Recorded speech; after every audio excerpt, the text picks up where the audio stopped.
Sonny, wanted to let you know a little bit about Joe as well. So. Yeah. I just wanted to start by recognizing Joe. I think this is 40th big game.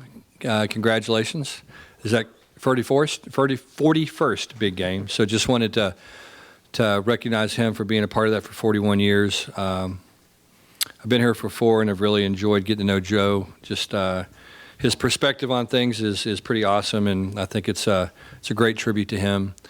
We're really fortunate to have him as part of our Cal family, and I'm really appreciate his friendship. And it's been like I said, fun to talk about him. And he's been around for some of the great NFL football teams, and has been around for 41 of the 119 big games. So again, hats off to you, Joe, and really honored to have a chance to work with you.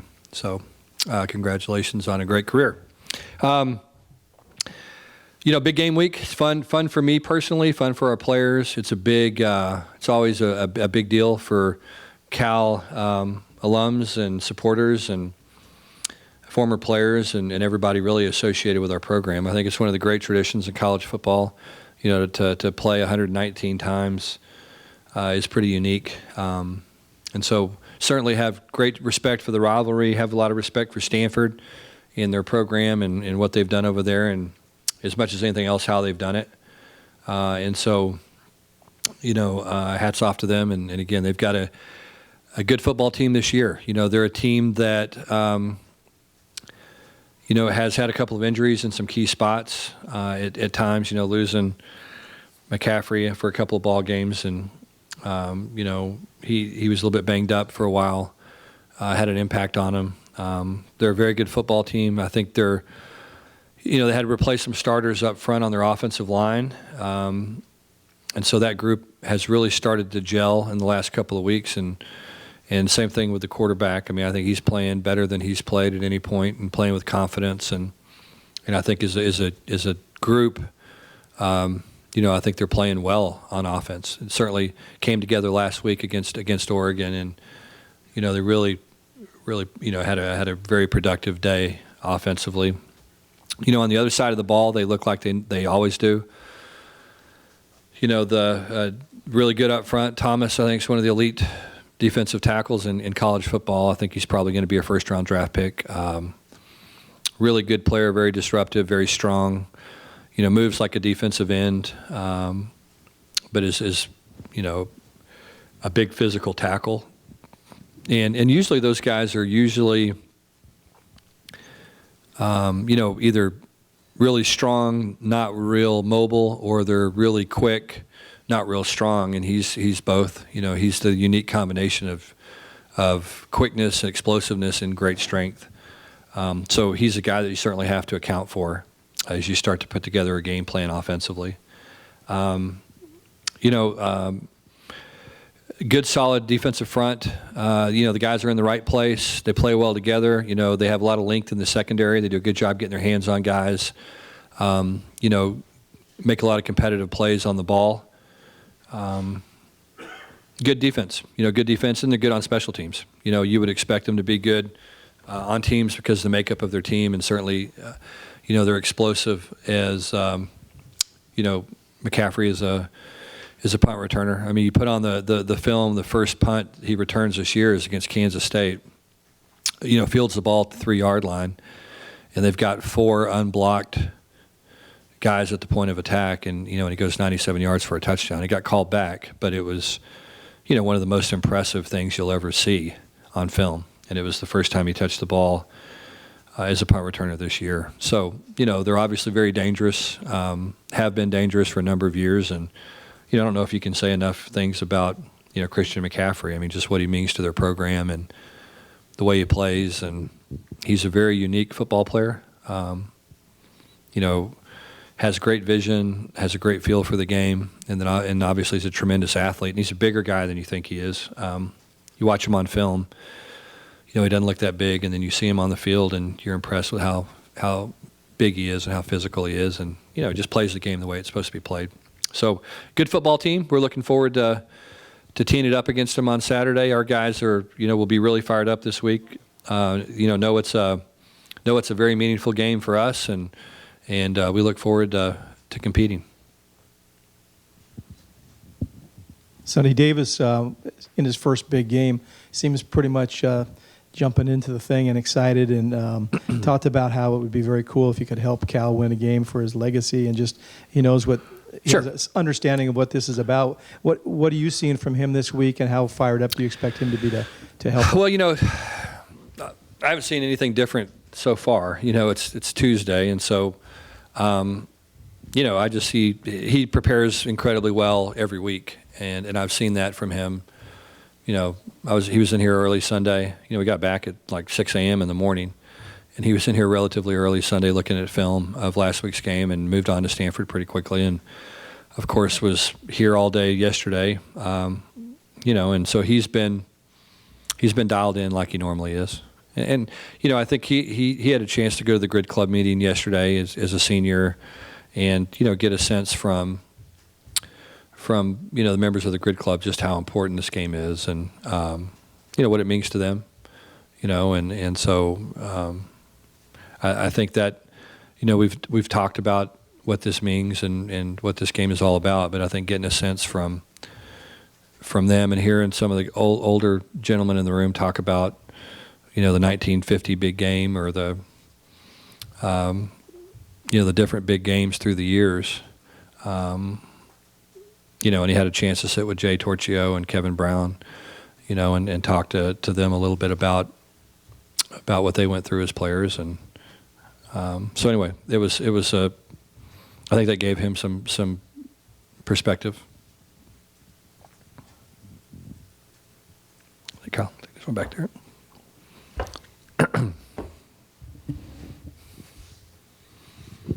Coach, can you talk a bit about Stephen Moore and what his leadership has meant to the team? And in particular, he's played for you for 4 years, but he came in under the previous head coach. And just talk about his transition. Yeah. We don't have that many guys, that are fifth-year players in our program, and certainly not that many that came in as scholarship players. And Stephen's, one of those guys that's been here, through a lot. Obviously a coaching change and just a change in everything that means, a couple of position coaches, all that. And so, he's been through the ringer in some ways, and has got a chance to be a part of winning a ball game or a bowl game rather, and, not being on some very good teams. I mean, just everything that's associated with that, the highs and lows that happen sometimes as a college football player, and especially when you have a transition in your program. The great thing about Stephen, I'll say this, I think Stephen's one of those guys that's all in. You know what I mean? I think that's been the great thing about his, just watching him grow. It's just been his ability to jump in with both feet and just say, look, hey, I want to do whatever I can do to help this football team and this program, and it's really not about me, it's about us. And and it has a tremendous maturity. I think there's a maturity that goes along with that comes from seeing all the different things that he's seen and having to deal with some of the things he's had to deal with. And so I think that's, helps him provide leadership and perspective for a lot of young players. We got a lot of young guys on our team, and Stephen's kind of the elder statesman in a lot of ways. But I've just been impressed with his tenacity and just the way he's worked. He's just one of those guys who just shows up every day, goes to work, works as hard as he can, puts everything he can into it. And I think that's about as good a compliment as you can give somebody, especially a young person, just to have that kind of perseverance and just keep showing up. I think it's a tough thing to do for young kids. In the continuing saga of the injuries that are hitting your secondary, can you give us a sense of Luke did not play with a biceps issue? And then Marlo Sean apparently spent the night in Pullman. What was his injury, and what is the status of those two guys? Probably won't have Luke this week. I'm guessing he'll be out. Marlo Sean, we don't know. We kind of expect to see how the week progresses with him. I think we're pretty optimistic on his deal, and don't really want to talk about what the injury was. Sonny, you've got all the hype about the big game. But obviously you've got all the hype about the big game, but you've got two games that you kind of basically need to win to become bowl Sure, eligible. sure. Is it a good thing to have the big game as part of these two games? Oh, I think so. I think it's good to have it when you've hit a little skid like we've hit. Just because I think it's something different. It's a different way of thinking and maybe a little bit different motivation. And I think that when you hit this time of year and you're a little bit banged up and you haven't played your best in a couple of weeks, then you want to try to create ways to come up with some confidence and to create some energy, and certainly this will do that. You talked about the Stanford defense, but be a little more specific. What sort of things do they do? Do they move their fronts around? Do they blitz? What just kind yeah, I mean they're they're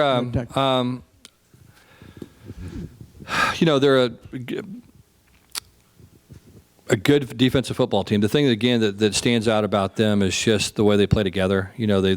They're work together in conjunction with each other. They play well off of each other. From a identification standpoint, I mean, they blitz about the same amount that most people do. You know what I mean? They're not a team that blitzes a ton. They don't have to rely on that much. They're certainly capable of doing it and very effective when they do it. They've got a good blitz package. They do a nice job of disguising their package. They twist their line a lot and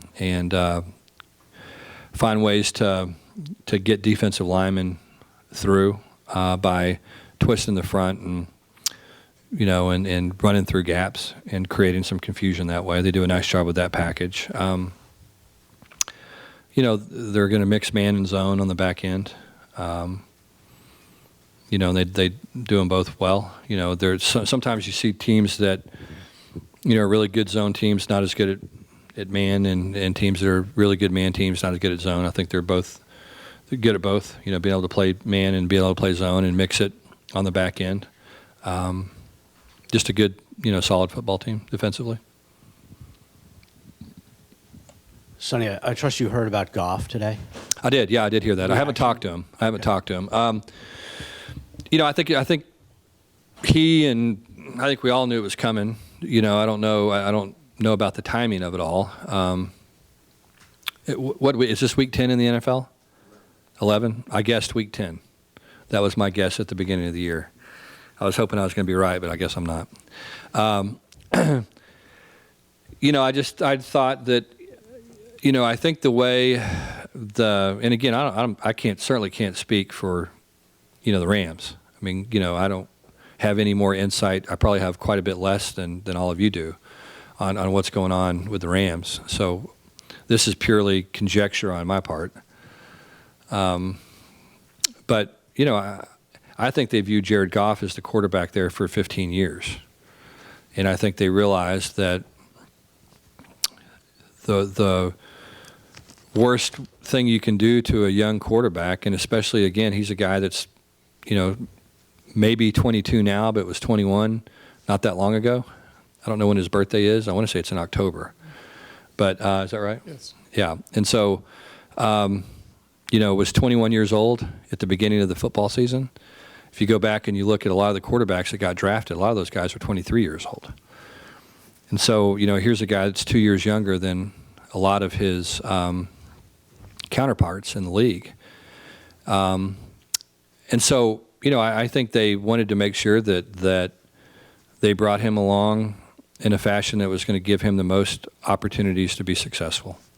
And I think that was their plan from the very beginning. I think that,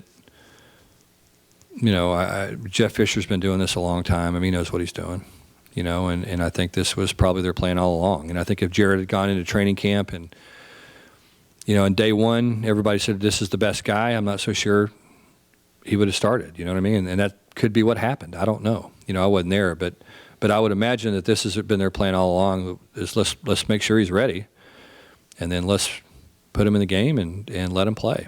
And he's going to be like every other quarterback, young quarterback. I mean, there's going to be some ups and downs, and, Jared's going to, have long-term success in the league. I truly believe that. And I think that they saw that, and I think that they said, hey, look, let's for the strength of our organization moving forward, if you can check that box in the NFL, the quarterback box, and especially if you can check it for 12, 15 years, I mean, that frees up a lot of opportunities to do other things. And so, I think that they're looking at that from an organizational standpoint of, let's make sure we can check that box for that long.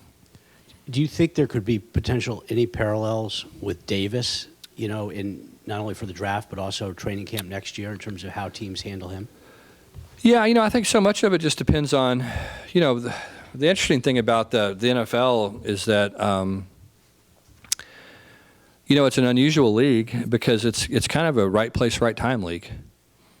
I truly believe that. And, if you're not one of the elite 50 guys in the world that is just so much better than everybody else, then so much of that league is about, being at the right place at the right time and staying healthy and, finding a fit for your skill set or finding a team that's willing to build around your skill set. And I think that's why you look at a guy like Tom Brady, who, you watch his NFL Combine stuff and you go, well, I wouldn't draft this guy if my life depended on it, and I think he's the best quarterback that's ever played. So, certainly one of the best,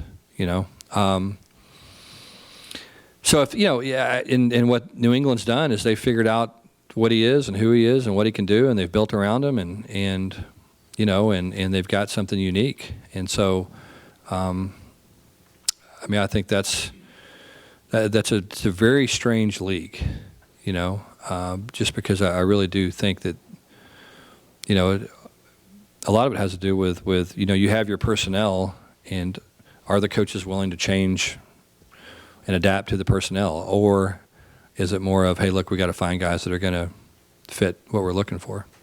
Do you think too much has been made of the adjustment college quarterbacks have to do coming out of the no huddle thing? Yeah, that's they talk a lot about taking the snap under center. You could drive over to Oakland right now and you can find fourth grade football teams that take snaps from under center every single play. And so I'm guessing if you can teach those fourth graders to do it, you can teach NFL quarterbacks to do it. That's my guess.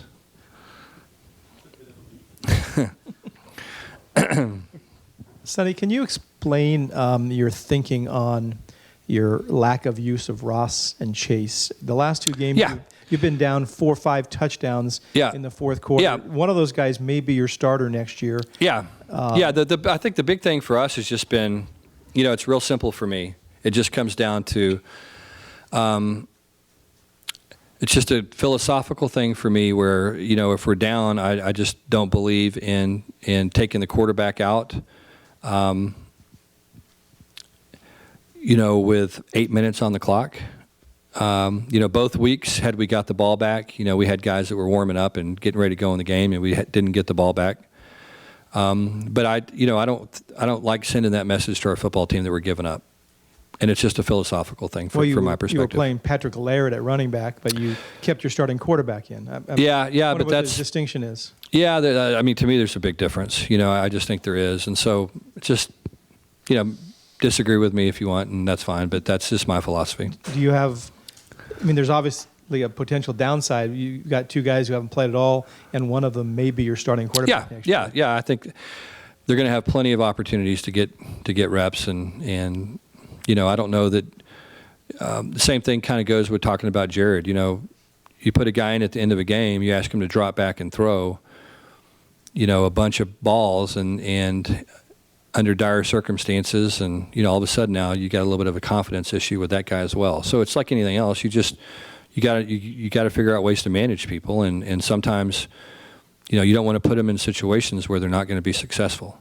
And so you have to balance, is the experience of getting in the game worth the damage that can be done. Davis coming to you guys was fortuitous. It was a really good fit because of a bunch of reasons. Do you like that model of looking for that guy? No. We want to be able to develop guys, and we have good young quarterbacks that we like and are developing every day in practice. And so, what's your confidence level in those 2 guys at this point for the future? High. Yeah.